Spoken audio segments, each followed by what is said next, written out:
In today's video, I'm going to teach you how to optimize labor costs in QuickBooks Time.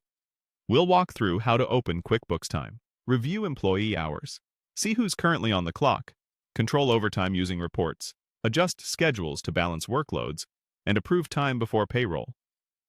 By the end, you'll have a clear routine that helps reduce labor costs and improve efficiency. Start by opening QuickBooks Time. From your QuickBooks dashboard, select All Apps, go to Time, and choose Time Entries, Schedule, or Approvals. Any of these options will launch QuickBooks Time and take you into the tools you need. Once you're in, head to Time Entries. Here, review daily and weekly hours for each employee. Scan for unusually long days, back-to-back long weeks, or patterns that suggest burnout or poor scheduling. Keep an eye out for duplicate entries too, which can happen if someone accidentally clocks in twice. Use date ranges and sorting to quickly compare totals across the week. This quick review helps you catch issues early, before they impact payroll. Next, check who's working. This shows you who's currently clocked in and where time is being spent in real time. Look for unnecessary or extended shifts, like overlapping roles or employees staying on the clock after work slows down.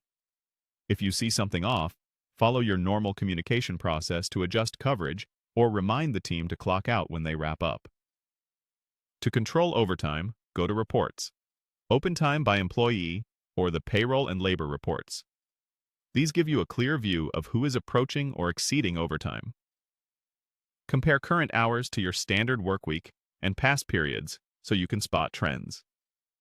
The goal is to identify hotspots, teams, days, or projects that regularly push into overtime, so you can manage them proactively. Now, adjust schedules. Click Schedule and edit shifts to balance workloads across your team.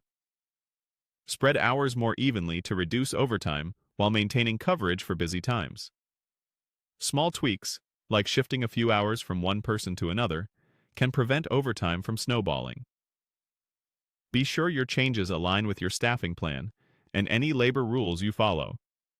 Before payroll, go to Approvals. Review and approve employee time, making sure hours are accurate and complete. Approving time locks in the correct totals and helps prevent overpaying for incorrect or duplicate hours. If you see discrepancies, resolve them now rather than after payroll runs. By reviewing time entries, monitoring who's working, using reports to control overtime, adjusting schedules, and approving time, you'll keep labor costs in check and your operation running smoothly. If this helped, like, subscribe, and thanks for watching.